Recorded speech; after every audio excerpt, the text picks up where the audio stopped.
ডেনমার্কে আসার ডিসিশনটাই ছিল লাইফের সবচেয়ে বড় ডিসিশনগুলোর একটি।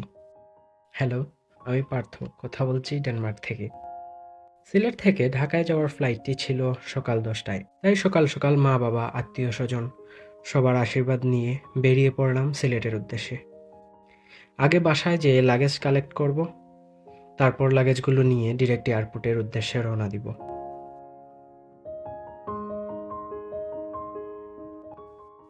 সঙ্গে অনেকেই যাচ্ছেন। এই গাড়িতে আমি, বাবা, বাবু সহ কয়েকজন, আর আরেকটা গাড়ি আছে, ওইখানে সবাই আছে।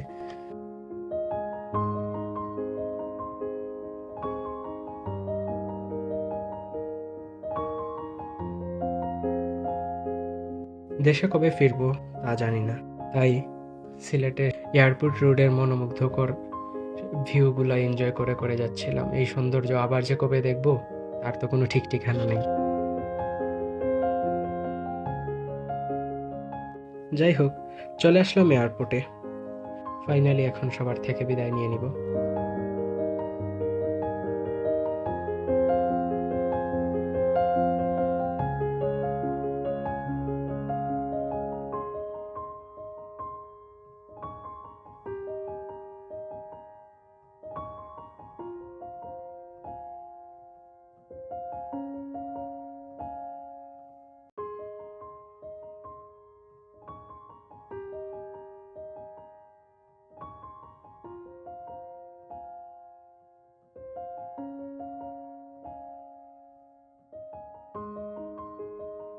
এখানে ভাই ব্রাদার সহ বন্ধু বান্ধব সবাই ছিল। সবার কাছ থেকে বিদায় নিয়ে ঢুকে পড়লাম বোর্ডিং এর জন্য। এয়ারপোর্টে ঢুকে বাইরের দিকে তাকিয়ে দেখি ওনারা এখনো দাঁড়িয়ে আছেন আমাকে বিদায় দেওয়ার জন্য। প্রথমে ফ্যামিলি, পরে ফ্রেন্ড, সবাই বিদায় দিল। ফ্রেন্ড, ফ্যামিলি, প্রিয় মানুষ সবাইকে ছেড়ে এইভাবে দূরে যাওয়াটা অনেক কষ্টদায়ক।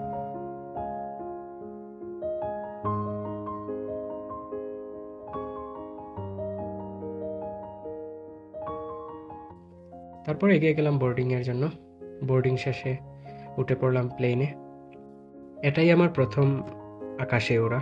আমি I was very excited because আমি কখনোই আকাশে উড়ি নাই, আকাশ থেকে আকাশকে দেখি নাই। আকাশ থেকে ভিউটা অনেক অনেক বেশি সুন্দর লাগে। আপনি যখন পৃথিবীর দিকে তাকাবেন চোখ ফেরাতেই পারবেন না।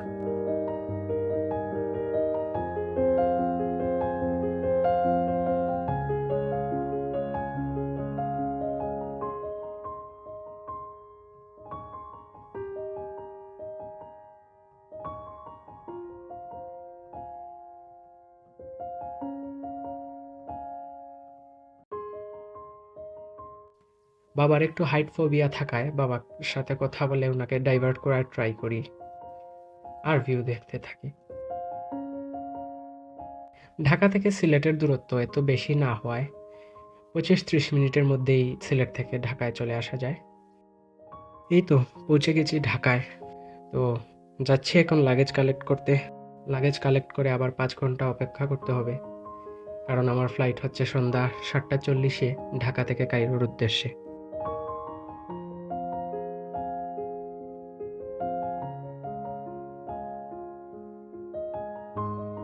বসে বসে মা বাবার সাথে 5 ঘন্টা কিভাবে চলে গেল বলতেই পারি নাই, এত ক্লিপও নিতে পারি নাই।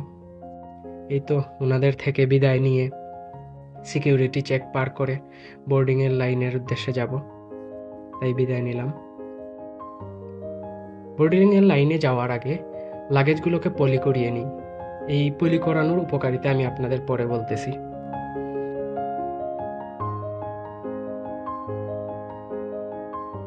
যাই হোক, বোর্ডিংয়ের অনেক লম্বা লাইন পার করে এখন আবার ইমিগ্রেশনের লাইন, তারপর আবার প্লেনে ওঠার লাইন। ইজিপ্ট এয়ারের উপর আমি খুবই বিরক্ত, খুবই বিরক্ত, এত লং লাইন, তারপর আবার ফ্লাইট ডিলে করে দিয়েছে ওনারা।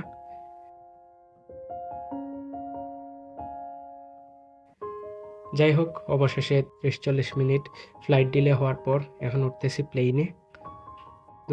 দুর্ভাগ্যবশত আমার সিটটি পড়ে গেল একদম মাঝখানে, প্লেনের একদম মাঝখানে।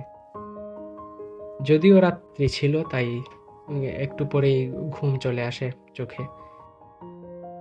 ফ্লাইটে ওঠার কিছুক্ষণ পরেই দিয়ে গেল একটি কম্বল আর সাথে একটি sleeping mask, socks, brush, toothpaste, একটি কলম ও একটি ইয়ারফোন।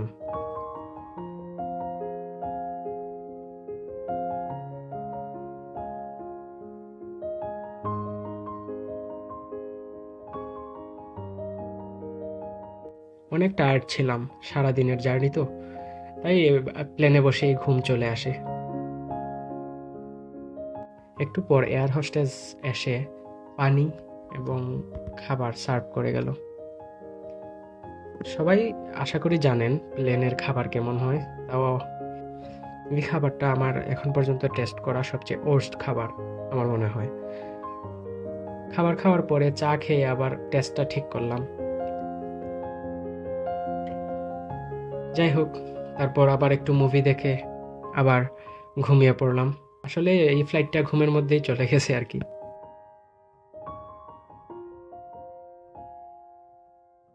ঘুম ভাঙার পরেই দেখি যে স্ন্যাক্স দিতেছে, স্ন্যাক্স নিলাম। স্ন্যাক্স খাওয়ার কিছুক্ষণ পরেই পৌঁছে গেছি কায়রোতে। তো এই তো ছিল জার্নি কায়রো পর্যন্ত। দেখা হচ্ছে পরের পার্টে।